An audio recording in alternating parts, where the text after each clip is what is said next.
ಮಾವಿನಕಾಯಿ ಇವಾಗ ಮಾವಿನಕಾಯಿ ಸೀಸನ್ ಆಗಿರೋದ್ರಿಂದ ಈ ರೀತಿ ಮಾವಿನಕಾಯಿ ಚಟ್ನಿ ಮಾಡ್ಬೋದು. ಇದು ಚಪಾತಿಗೆ, ಅನ್ನಕ್ಕೆ, ಬಿಸಿ ಬಿಸಿ ಅನ್ನಕ್ಕೆ ಸ್ವಲ್ಪ ತುಪ್ಪ ಹಾಕ್ಕೊಂಡು ತಿಂತಾಯಿದ್ರೆ ತುಂಬ ರುಚಿಯಾಗಿರುತ್ತೆ. ಮಾವಿನಕಾಯಿ ಚಟ್ನಿ ಹುಳಿಯಾಗಿ ಖಾರವಾಗಿ ಚೆನ್ನಾಗಿರುತ್ತೆ. ಮಾವಿನಕಾಯಿನ ತೊಗೊಂಡು ಒಂದೆರಡು ಸರಿ ತೊಳ್ಕೊಂಡು ಮೇಲೆ ಹಾಲೇನೋ ಸುರಿದಿಲ್ಲ ಅಂದರೆ ನಾವು ಒಟ್ಟು ಸಮೇತ ಆದರೂ ಹಾಕ್ಕೋಬೋದು. ಮೇಲೆ ಹಾಲು ಸುರಿದು ಆ ಕಪ್ ಕಲೆಗಳೆಲ್ಲ ಆಗಿದ್ರೆ ಚೆನ್ನಾಗಿ ತೊಳ್ಕೊಂಡು ಈ ರೀತಿ ಒಟ್ಟನ್ನೆಲ್ಲ ತೆಗೆದ್ಬಿಟ್ಟು ಪೀಲ್ ಮಾಡಿಕೊಂಡು ಮಾವಿನಕಾಯಿನ ಕಟ್ ಮಾಡಿಕೊಂಡು ಒಳಗಡೆ ಇರೋ ವಾಟೆ ತೆಗೆದ್ಬಿಟ್ಟು ನಾನು ಮಾವಿನಕಾಯಿನ ಸಣ್ಣದಾಗಿ ಪೀಸಸ್ ಮಾಡ್ಕೊತಾ ಇದ್ದೀನಿ. ತೋತಾಪುರಿ ಮಾವಿನಕಾಯಿ ತೊಗೊಂಡಿದ್ದೀನಿ. ನಾವು ಯಾವ ಮಾವಿನಕಾಯಲ್ಲಾದರೂ ಮಾಡ್ಕೋಬೋದು. ಈ ಮಾವಿನಕಾಯಿಗೆ ಸಹ ಸ್ವಲ್ಪ ಹುಳಿ ಇತ್ತು, ಅದಕ್ಕೋಸ್ಕರ ನಾನು ತೋತಾಪುರಿ ಮಾವಿನಕಾಯಲ್ಲೇ ಚಟ್ನಿ ಮಾಡ್ಕೊತಾ ಇದ್ದೀನಿ. ಹುಳಿ ಇಲ್ಲ ಅಂದರೆ ಇನ್ನೂ ಟೇಸ್ಟು ಚೆನ್ನಾಗಿರುತ್ತೆ. ತುಂಬ ಹುಳಿ ಇದ್ರೂ ಸಹ ತುಂಬ ಹುಳಿ ತಿನ್ನೋಕ್ಕಾಗಲ್ಲ.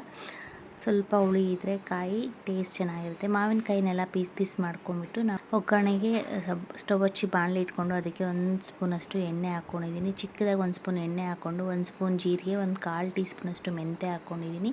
ಅದ್ರ ಜೊತೆಗೆ ಬ್ಯಾಡಗಿ ಮೆಣಸಿನ್ಕಾಯಿ ಕಲರ್ಗೋಸ್ಕರ 4 ಬ್ಯಾಡಗಿ ಮೆಣಸಿನ್ಕಾಯಿ, ಖಾರದ ಮೆಣಸಿನ್ಕಾಯಿ 10-12 ಮೆಣಸಿನ್ಕಾಯಿ ಹಾಕ್ಕೊಂಡು ಇದ್ರ ಜೊತೆಗೆ ನಾನಿಲ್ಲಿ ಉದ್ದಿನಬೇಳೆ 1 ಸ್ಪೂನ್ ಹಾಕ್ಕೋತಾ ಇದ್ದೀನಿ. ನಾವು ಸ್ಟಾರ್ಟಿಂಗ್ಗೆ ಉದ್ದಿನಬೇಳೆ ಹಾಕಿ ಹುರ್ಕೋಬೇಕಾಗಿತ್ತು. ನಾನು ಲಾಸ್ಟಲ್ಲಿ ಉದ್ದಿನಬೇಳೆ ಹಾಕಿ ಕೆಂಪಕ್ಕಾಗೋವರೆಗೂ ಹುರ್ಕೊಂಡಿದ್ದೀನಿ. ಹುರ್ಕೊಂಡಿದ್ದಾದಮೇಲೆ ಸ್ಟವ್ ಆಫ್ ಮಾಡಿಕೊಂಡು ಇದು ತಣ್ಣಕ್ಕಾದಮೇಲೆ ಉದ್ದಿನಬೇಳೆ, ಬ್ಯಾಡಗಿ ಮೆಣಸಿನ್ಕಾಯಿನೆಲ್ಲ ಮಿಕ್ಸಿ ಜಾರ್ಗೆ ಹಾಕ್ಕೊಂಡು ಇದನ್ನು 1 ರೌಂಡು ನುಣ್ಣಕ್ಕೆ ಪೌಡ್ರ್ ಮಾಡ್ಕೋಬೇಕು. ಪೌಡ್ರ್ ಮಾಡ್ಕೊಂಡಾದ್ಮೇಲೆ ನಾವು ಕಟ್ ಮಾಡಿ ಇಟ್ಕೊಂಡಿರೋ ಹಸಿ ಮಾವಿನಕಾಯಿನ ಹಾಕ್ಕೊಂಡು ಅದನ್ನು ನುಣ್ಣಕ್ಕೆ ರುಬ್ಕೋಬೇಕಾಗುತ್ತೆ.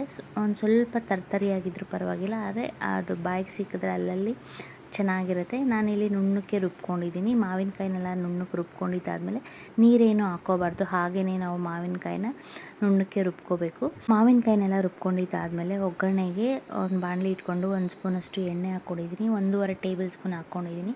ಅದಕ್ಕೆ ಸಾಸಿವೆ ಹಾಕಿ ಹಸಿ ಕರಿಬೇವಿನ ಸೊಪ್ಪು ಹಾಕಿ 1 ಹಿಡಿಯಷ್ಟು ಬೆಳ್ಳುಳ್ಳಿ ಹಾಕ್ಕೊಂಡಿದ್ದೀನಿ ಜಜ್ಜಿಕೊಂಡು. ಬೆಳ್ಳುಳ್ಳಿ ಮತ್ತು ಅದ್ರ ಜೊತೆಗೆ 1-2 ಬ್ಯಾಡಗಿ ಮೆಣಸಿನ್ಕಾಯಿ ಹಾಕ್ಕೊಂಡು ಎಣ್ಣೆಯಲ್ಲಿ ಹುರ್ಕೊಂಡಿದ್ದಾದಮೇಲೆ ನಾವು ರುಬ್ಬಿಟ್ಕೊಂಡಿರೋ ಮಾವಿನಕಾಯಿನ ಹಾಕ್ಕೋತಾ ಇದ್ದೀನಿ. ಮಾವಿನಕಾಯಿನ ಹಾಕ್ಕೊಂಡು ಎಣ್ಣೆಯಲ್ಲಿ ಒಂದು ಸ್ವಲ್ಪ ಹೊತ್ತು ನಾವು ಹುರ್ಕೋಬೇಕು.